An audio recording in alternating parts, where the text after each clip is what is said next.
Shari Gamarua. It was due to the great foresight of the State of New South Wales to invest in ICC Sydney and the art collection that it contains, enabling visitors to be immersed in an art gallery experience.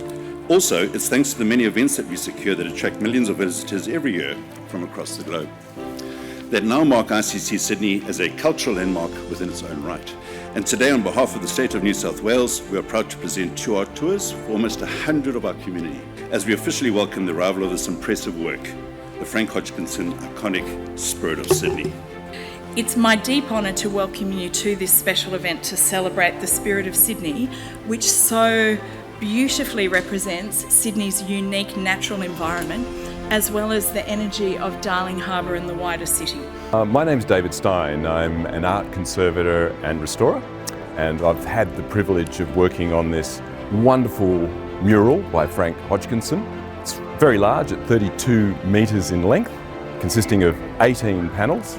Frank was an amazing man. He was a painter, a sculptor, an architect, and a writer. And he was influenced by some of the world's greatest artists, particularly the moderns. So clearly looking at the mural, you see Pablo Picasso, perhaps a bit of Guernica, and you see the colours and vitality that artist Henri Matisse painted. The flattened picture plane is classic modernism. I was married to Frank for 30 years.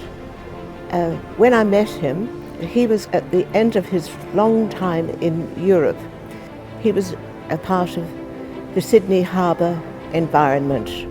We spent a lot of time on the harbour, around the harbour, particularly at the time of the Olympic Games, which was when this painting was done. He painted this at a time when Sydney itself was full of optimism and vitality. The atmosphere was absolutely exhilarating. The weather was beautiful, the harbour was sparkling. Frank Hodgkinson was very much in love with Sydney and very much in love with the colour blue and the harbour. And those elements are clearly seen in this City to Surf painting, which really documents the run, where it starts in William Street in the city and finishes at Bondi Beach. So when this mural came up for potentially gifting, really it was a hand-in-glove moment where, because of its size, because of its subject, it was a perfect fit. Most of the artworks in the ICC were from the 1980s. This is of a slightly later period, but sits so beautifully within the context of both the building and also the wider collection. The cultural significance of this painting is really important to the people of New South Wales. So it's really wonderful to have this artwork returned to public ownership. It means it will actually be a beautiful asset for the people of New South Wales going forward. And in the ICC, it's in a location that welcomes literally millions of people a year.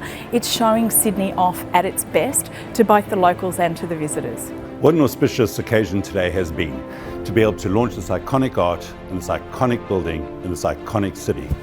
We are privileged at ICC Sydney to be able to host this event and to have the family with us as well today on such an auspicious occasion.